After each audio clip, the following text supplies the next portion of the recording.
যে 2026 চনৰ ভিতৰত যাতে কোচ ৰাজবংশী জনগোষ্ঠীৰ যাতে জনজাতিকৰণ কৰা হয়, নহলে কিন্তু কোচ ৰাজবংশী জনগোষ্ঠীয়ে একত্ৰিতভাৱে এইখন চৰকাৰৰ বিৰুদ্ধে, হিমন্ত বিশ্ব চৰকাৰৰ বিজেপি চৰকাৰৰ বিৰুদ্ধে, নৰেন্দ্ৰ মোদী নেতৃত্বাধীন কেন্দ্ৰীয় বিজেপি চৰকাৰৰ বিৰুদ্ধে কিন্তু আমি একত্ৰিতভাৱে আমি যুঁজিবা ৰেডি হৈ থাকিব লাগিব। আমিরা কিছুমান আমার কোচ রাজবংশী দালালকো আমিরা এইখান মঞ্চৰ পৰা আজি প্ৰক্ৰিয়া দিবা লাগিব।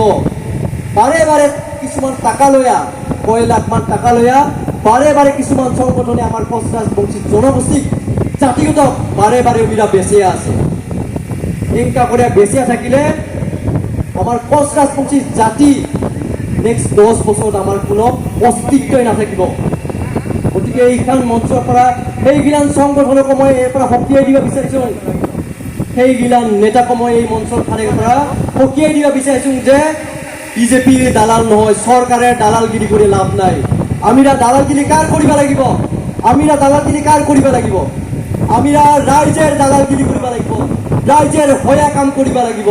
আৰু হেলাহে চৰকাৰ খানে ভয় খাব, গোটাই চৰকাৰ খানে হেলাহে ভয় খাব, হেলাহে বুজিয়ে উঠিব যে কোচ ৰাজবংশী জাতিক আমিরা জনজাতিকরণ দিবা লাগিব, নহলে কিন্তু আমার জাতিক হিংসা করে শেষ পাব।